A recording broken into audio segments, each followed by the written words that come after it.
The crocodile will change not a word of the vomit that gushed from his cranium.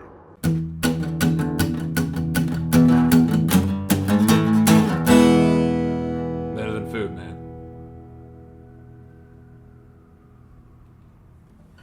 Happy Halloween, everyone. Welcome to Better Than Food Book Reviews. I'm your host, Clifford Lee Sargent, and today I'm giving away a bag of delicious coffee from Kenya, along with this beautiful edition of Lautréamont's Maldoror. Oh, man. Loved reading this physical copy. Beautiful copy, along with, it's the complete works, you know, of which there are not many, but this is one of my favorite books that I own, and I'm happy to be giving it away. So, let's get to the drawing. Get that out of the way. Here we go. Halloween drawing for Maldoror. As always, the names of the patrons who donated $5 or more per video on Patreon are placed in the mason jar, and I'm going to draw one. Best of luck to everyone. Thank you so much for the support.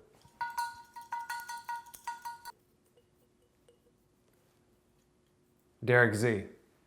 Maldoror and a bag of delicious coffee from Kenya, roasted by yours truly, shall be going to Derek Z. Thanks a bunch, Derek. Really appreciate it. So today for Halloween, Maldoror, infamous. Lautréamont was the pseudonym of Isidore Ducasse, another author who passed away in Montmartre, like Kyomal from the previous review. I had not planned that. That was unintentional.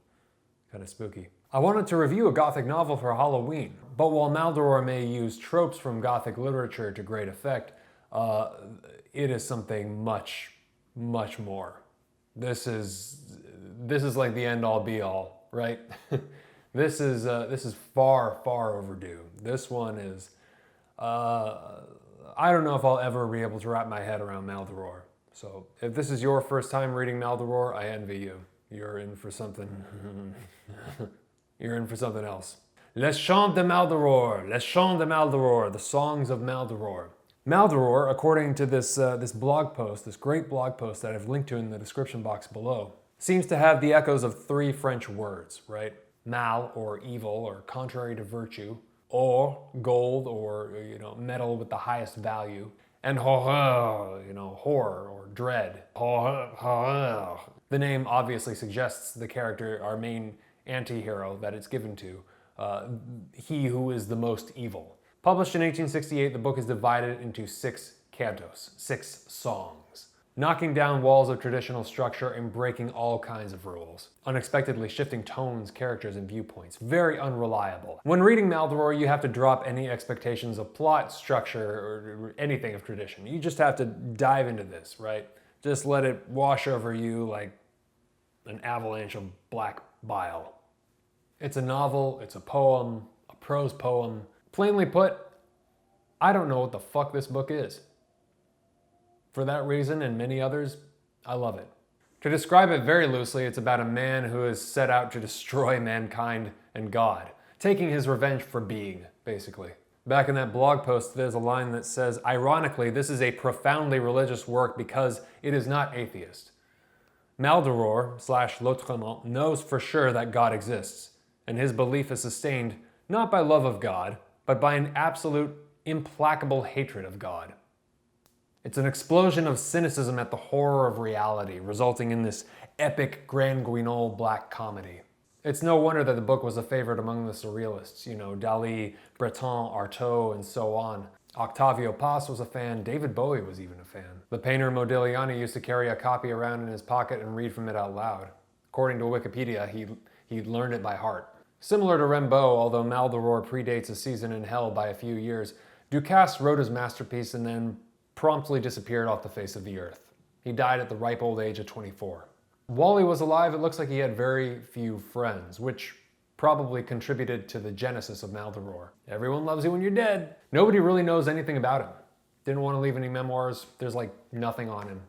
This was his masterpiece, and it's a hell of a book, though it is not easy in content nor in structure. Maldoror is like a madcap poetic discharge from a Milton-style Luciferian, taking literary revenge on all that is good or hopeful in mankind. Again, from that blog, I'm pillaging it, but there were so many of the same references.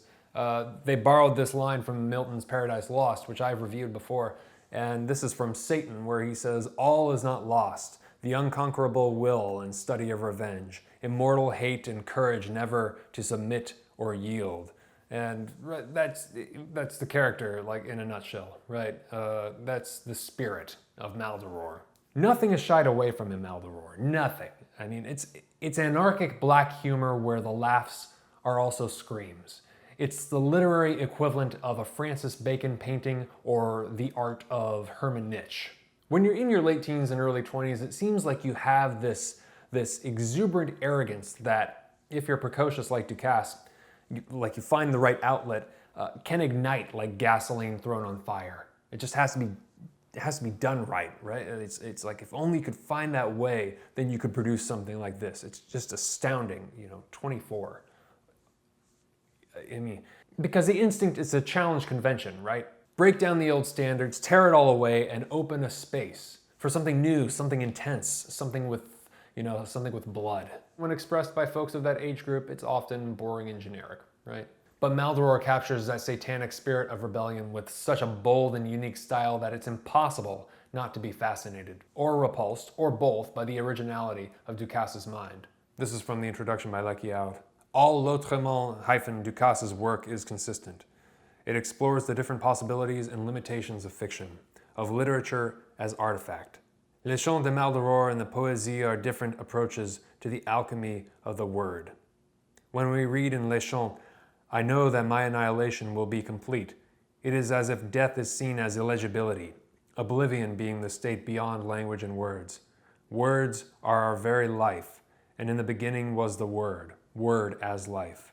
If our culture too is rooted in language, and that culture is unsatisfactory or the time has come to reshape it, we must first attack language and remake that. Which is what Ducasse, single-handed, ambitiously, and in some ways suicidally tried to do. By means of what Francis Ponge called the Maldoror Poésie apparatus, Ducasse sought to demonstrate and explore new ways of reading and writing, and it is how he did it that makes him so important to both writers and readers today. The circumstances of Ducasse's life certainly contributed to the quality of the book. Uruguayan, he was born in Montevideo and sent to Paris by his father to study, and seemed to have lived the solitary life of the Parisian poet. It's as if the suppression of Ducasse's thoughts by a lonely, difficult, bleak existence in Paris were responsible for this creative explosion, like this hideous volcanic diamond. It's grotesque and poetically verbose and humorous, clever and hallucinogenic, and contains one of my favorite literary moments of all time, where the most evil character in all of literary history falls in love and comes together with a shark. Impossible, you say? Well, prepare yourself.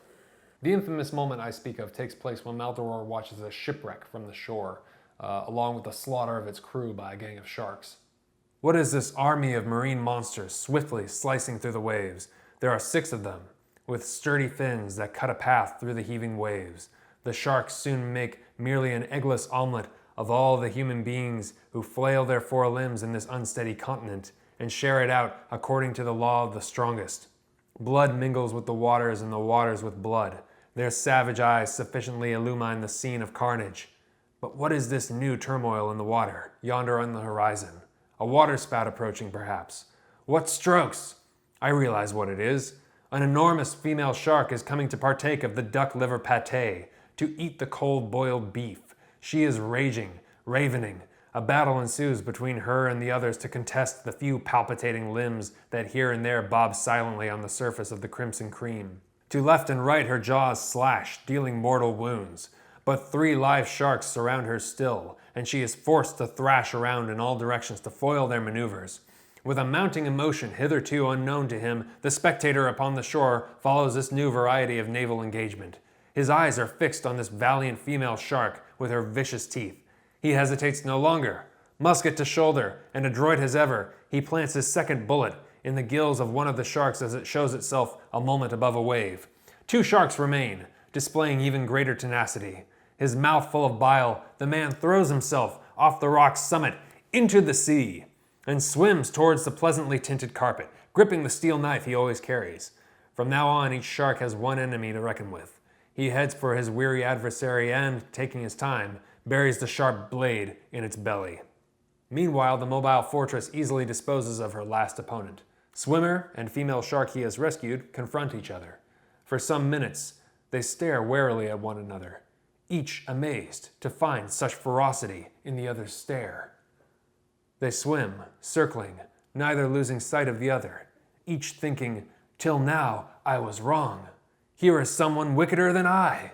Then, of one accord, in mutual admiration, they slid toward each other, the female parting the water with her fins, Maldoror smiting the surge with his arms, and held their breaths in deepest reverence, both longing to look, for the first time, on their living image. 3 meters separated them. Effortlessly, abruptly, they fell upon each other like magnets, and embraced with dignity and recognition, in a hug as tender as a brother's or sister's. Carnal desires soon followed this demonstration of affection.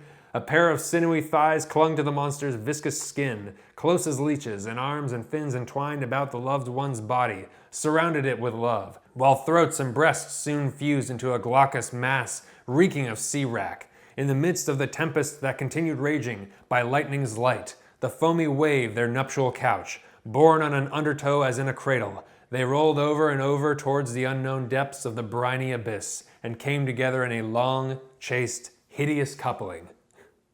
At last I had found someone who resembled me. From now on, I was no longer alone in life. She had the same ideas as I. I was facing my first love. Classic. I like him more than Rimbaud, actually. Again, it's astounding that he wrote this when he was in his early 20s. His intelligence is so much greater than mine, it makes me feel like a different species. Better Than Food. Perfect for Halloween. There's also a book called Melmoth the Wanderer, which was recommended to me by a very good friend of mine. In this edition, I read a little piece that said Baudelaire called Melmoth the Wanderer perhaps the finest Gothic novel ever written. And it points out some similarities to Maldoror, some connections. So in addition to Maldoror, check out Melmoth the Wanderer. I should have read it by now, but I think it's pretty long, so maybe next Halloween. So for anyone who loves Rimbaud, Baudelaire, the Surrealists, French writers in general, Dostoevsky, Nietzsche, Poe, Milton, Sade, any of those, this is essential. You gotta get it.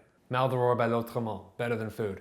Headed to Derek Z. Thank you very much, Derek, along with some coffee. So if you would like to get in on that coffee and book giveaway lottery, you can head over to patreon.com/books are better than food and donate $5 or more per video, and I will enter your name into the drawing, which I do for each review.